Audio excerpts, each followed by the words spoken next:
I guess it's really very, it's all IRL, but it's basically, it's my story. But we do a lot of different, there's a lot of different, I guess, things we kind of do.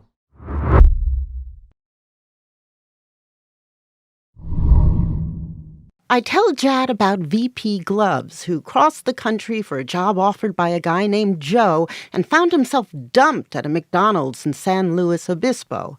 He was already streaming, but now he was homeless. He tapped his viewers to help cover the cost of a cheap room and a meal. So this guy was homeless and he was streaming his own homeless life, and then people started giving him money? Right.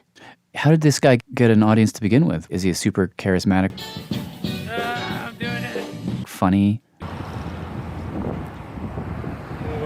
type of person, or? He's shy.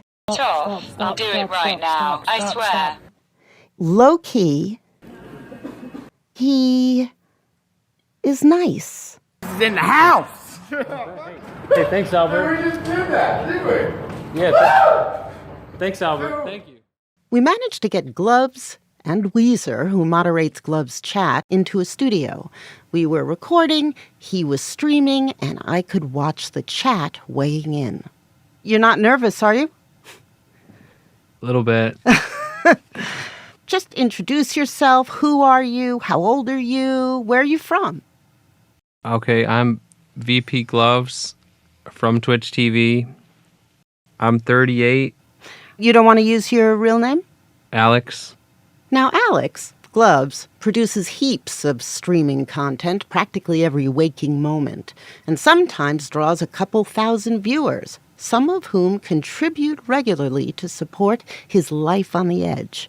And they've been doing it since March. Like every day I seem to be able to raise the money to stay indoors and eat. It just seemed like it was doable. You know, it was like long hours and whatever, but it was working out. So it felt good. I felt safe in a way, like these guys kept me safe. Why do you think people watch you? Some people like to just see me talk to them, just kind of hang out. Other people really like me to be out and about and interacting with other people. That's what they like. Other people like the story. Like probably most of them only tune in when there's a level of drama, like when my life's at a really unstable point. Like, am I going to make the hotel goal for the day, or how am I going to eat? What's going to happen with Joe or with whoever? Joe's the guy with the job that never materialized. He's a dark character in the saga, and he baited Gloves' erstwhile best friend Amanda. I'm gonna have to quit smoking.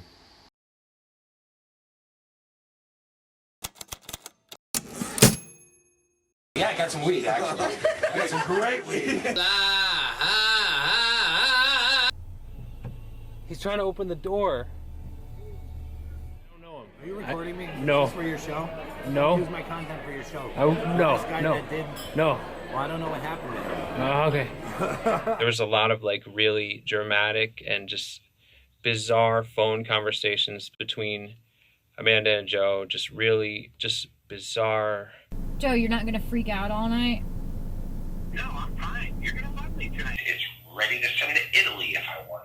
That woman from Italy is not your friend. I talk to her all the time. What are you talking about? She's writing to me, asking me how you are, asking me if you're too little for my big penis, all that stuff. What are you talking about? What? Viewers play in Gloves' story like it was a sandbox. Some pay for shelter, others just for fun. Call the cops on them. Someone once put it, I think it was Janice, said it was like playing Homeless Guy Simulator. How does that feel? It feels fine, I guess. I'm okay with it. So how did you get Weezer in your life? He was a troll at first. I was staying at the homestead in San Luis Obispo, and someone in the stream had doxed my location, calling the hotel and just harassing me, and then basically extorted me into making Weezer a mod. How did they extort this concession from you to add a moderator? Because they knew my hotel and the room and stuff, so like they just put the pressure on me. Like, it's happened to me before, and it's like so embarrassing. Go down the next day and have the front desk asking like who was calling, like that guy was so rude. Like, I couldn't handle that, so I just did whatever they said. And the idea was to pick any random viewer. The random stranger on the phone chose him, who we don't know who it was, called me and said, Mod Wiesnator. It definitely wasn't me. It wasn't. We're hearing from Wiesnator right now. Tell me about how you became interested in Vpgloves' channel. My friends and I usually watch gaming streams. We were just scrolling through, and he just seemed interesting at the time. I think he was promoting his flat Earth theory. Oh, you're a flat Earth guy? Yeah. What do you think about that? What do you think about flat Earth? Hey, let's go. Not into it? He also said he was not sure where he was going to stay for the next night. So he was raising a funding goal on there. So my trolling was he was $50 short or something for his stay for the weekend. Uh-huh. And so we donated $50 to him, and he would write, "The earth is round" on his forehead. Uh-huh. And that's what he did. So, here's the interesting twist. You decided to invite Alex to come and live with you and your wife at your home in Riverside, and he has. We had watched him for at least 15 hours plus a day for over a month. So I work on the computer from home most of the time. So I would have his stream running on like a second monitor. It was just really intriguing to see what was going to happen with him, as well as his backstory of Joe and his friend Amanda. He would kind of promote like what's going to happen next. If something would happen, I could go there and interact with the chat and talk to people about it.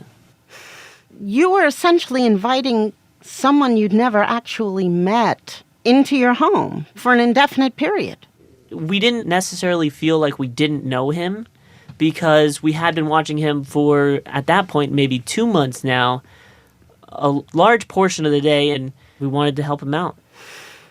There seems to be a fair amount of skepticism that I'm seeing on the feed here. Things about a Porsche and never sleeping outside, an emoji that's represents a resident dreamer or something. I mean, I know that I'm out of my depth. There's a lot going on. Yeah, there's a lot going on in chat. And through the course of meeting him, I've realized that chat is its own beast. At the end of the day, though, I genuinely believe if we met them in real life, the majority of them would be the nicest people there is. And I believe that because we have met other people from the chat. Their identity has been released to the chat room. And when that happens, and when you're being your real self, then you are nicer. And a lot of the people in the chat play this role of a troll, and they talk a lot of crap to each other. I guess I'm somewhat the same way. When I'm just in chat, I start yelling at people in the chat because it's fun and entertaining. But then, you know, if you met me in real life, I'm actually fairly calm and nice. And, you know, I wouldn't hate on anybody. But the community inside the chat room when you're not face-to-face with somebody is very different. So what do you do as a moderator? Do you block people? It's very rare that you let people just kind of go off and say whatever they want and do whatever they want in the chat. And that's what a moderator is for. In Alex's case, his chat and his community kind of feeds off of the craziness that's happening. And a lot of it is borderline not acceptable. I got a little penis. But because of the drama and situation that he's in, those are the type of people that like to stick around. So he kind of let it be a little bit less strict. How much of your life is yours? It doesn't seem like a lot because, you know, they saved me. So, but yeah, yeah. I mean, if you assert yourself, do you think you'll lose that support? It's definitely possible that I would lose that support, definitely. So things can't go too good for me, like it can't be too happy or else it gets boring. We've got to take that away. Probably people have offered you work, I'm guessing. There are people that say they want to hire you and stuff, but it's always been like a weird, elaborate trolling attempt to like get a lot of attention. They don't see a stream broadcasting as a job and they think it's easy and they don't like the idea of you making money doing this. But yet they still watch, which is weird. A lot of people were very supportive when his situation was more dire and he was in need of just the basics. He was just literally alone on the street. The people that followed him then aren't willing to give up that story. He's a real human being and wants real friends and wants a real life, and sometimes the chat does feel like they own it because they have donated and supported him so long. So, Alex, what if you didn't need the financial support anymore? Would you still need the community support? Would you still need the chat? Yeah, I think there is something that I'm chasing on here, some kind of experience or some kind of like connection with the audience. Yeah, it's not just money. There's something else. Feel like a real closeness with them. It's like you feel cared about. Well, it's really helped me understand this, so much appreciated. Thank you, yeah.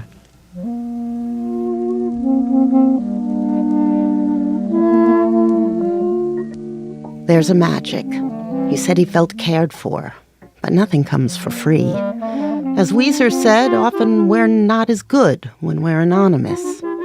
Twitch offers one new thing, the power of the chat to be heard in real time.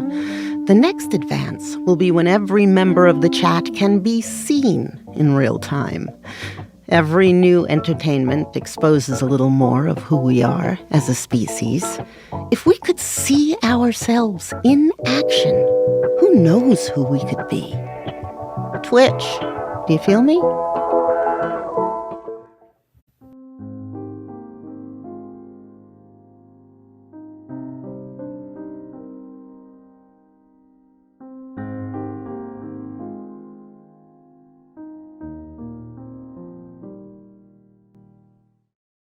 What time is lunch? What? I didn't ask for you to laugh at.